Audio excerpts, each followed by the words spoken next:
Les sénateurs ne lâchent pas la pression sur le gouvernement au sujet des 80 km/h. Hier, ils ont voté un amendement qui donne le pouvoir au département de revenir sur cette mesure très impopulaire. Alors que feront les députés? On le saura au mieux au mois de juin.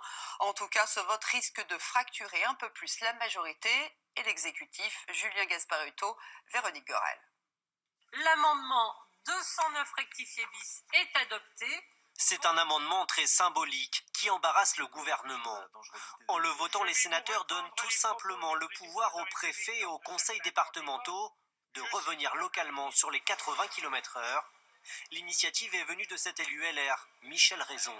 Chaque territoire peut déjà réduire la vitesse à sa guise. Un maire peut passer des zones à 30, un président de conseil général des zones à 70. Il faut voir pourquoi il ne peut pas, de l'autre côté, l'augmenter. Les sénateurs ont pris Emmanuel Macron au mot, car en janvier dernier, devant les élus de Normandie, il avait pour la première fois ouvert la porte à des adaptations. Il n'y a pas de dogme. Pour les sénateurs, l'objectif n'est pas d'abandonner totalement les 80 km/h, mais de faire du cas par cas, selon la nature des tronçons. Une position défendue par de nombreux présidents de départements, comme ici, en Haute-Saône. On est d'accord pour suivre le Premier ministre sur une majorité de kilomètres de voirie, mais pas surtout. La mesure uniforme n'a pas de sens en soi.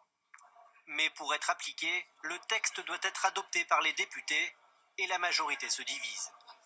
C'est un excellent amendement. Nous sortirons de la crise que le pays aujourd'hui traverse en faisant confiance beaucoup plus à nos territoires. On a pris une décision qui a été assumée par le Premier ministre, par sa majorité, et nous avons dit qu'une évaluation aurait lieu.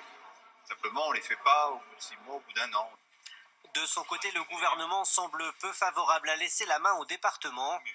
Ça sera tout et n'importe quoi, nous confie une ministre.